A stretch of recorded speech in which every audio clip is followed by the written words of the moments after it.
Hello Kolkata, live with eminent recruitment strategy consultant Arghya Sarkar. Sir, এই যে আজকাল বিভিন্ন ফ্রড ইন রিক্রুটমেন্ট সেক্টর হচ্ছে, এটা সম্বন্ধে একটু আপনার কাছ থেকে অ্যাডভাইস নিতে আমরা এসেছি। আমার প্রথম যেটা মনে হয়, একজন চাকরি প্রার্থী যখন কোনো চাকরি খুঁজছেন তার মাথায় বেসিক কতগুলো জিনিস নিয়ে চলা উচিত।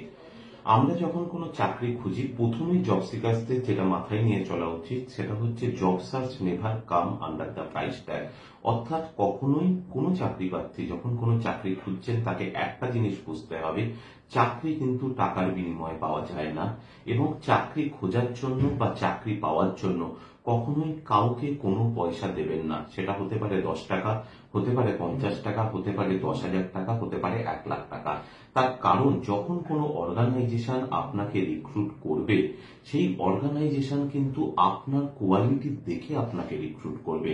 এবং সেই অর্গানাইজেশন যদি বোঝে আপনাকে দিয়ে সেই অর্গানাইজেশন যে রেসপন্সিবিলিটির জন্য ম্যান পাওয়ারকে খুঁজছে, তাদের কোনো আপনি প্রপার সেখানে আউটপুট দিতে পারবেন, তবেই আপনাকে তারা রিক্রুট করবে। এবং 30 জন ক্যান্ডিডেটকে দেখার পরে তবেই একজন ক্যান্ডিডেটকে ফাইনালাইজ করা হয়। এবার আসি রিক্রুটমেন্ট এজেন্সির ক্ষেত্রে। যে কোনো ট্রাস্টেড জেনুইন রিক্রুটমেন্ট এজেন্সি কখনোই কিন্তু কোনো জব সিকার্স এর কাছ থেকে কোনো চার্জেস নেয় না। তার কারণ, যে কোনো trusted and genuine recruitment agency always job সিকার্সকে অপরচুনিটি প্রোভাইড করে এবং সার্ভিসেস প্রোভাইড করে তাদের যারা ক্লায়েন্ট কোম্পানি আছে, অর্থাৎ এমপ্লয়ার আছে, তাদেরকে। আর অপরচুনিটির বিনিময়ে কখনোই কিন্তু কোনো চার্জেস হতে পারে না।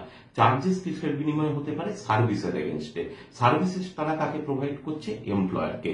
অ্যাট দ্য সেম টাইম আরো জব সিকার্সদের কি কি দেখা উচিত, যখন কোনো এমপ্লয়ারের কাছ থেকে ইন্টারভিউ কল আসছে বা কোনো রিক্রুটমেন্ট এজেন্সির কাছ থেকে ইন্টারভিউ কল আসছে, সেই রিক্রুটমেন্ট এজেন্সি যে মেল আইডি থেকে মেল করছে তাদের ডোমেনের কি ক্রেডেন্সিয়াল আছে, তাদের কি রিভিউ রয়েছে, সেই রিভিউর মধ্যে নেগেটিভ রিভিউ গুলো চেক করা, তাদের বিভিন্ন সোশ্যাল মিডিয়া সাইটের প্রেজেন্স গুলো চেক করা, তাদের কোনো ল্যান্ডলাইন নাম্বার রয়েছে কিনা, তাদের যারা বর্তমান এমপ্লয়ি রয়েছে সেই এমপ্লয়ীদের সোশ্যাল মিডিয়াতে গিয়ে অ্যাকাউন্ট গুলো চেক করা। এইরকম বিভিন্ন স্টেপ রয়েছে। এবং তাদের অফিস যেটা রয়েছে, তাদের লোকাল সিটিসে যদি কোনো অফিস থাকে, ফিজিক্যালি গিয়ে সেই অফিসটাকে চেক করা। এইরকম বিভিন্ন স্টেপ রয়েছে। এই স্টেপগুলো আমার মনে হয় যদি কোনো জব সিকার্সরা চেক করে প্রপার ওয়েতে, তাহলে তারা অনেকাংশেই এই জব স্ক্যাম থেকে এড়িয়ে চলতে পারবে। আশিস পাশা, খেলা Kolkata, live with Arghya Sarkar, founder of recruitment mantra.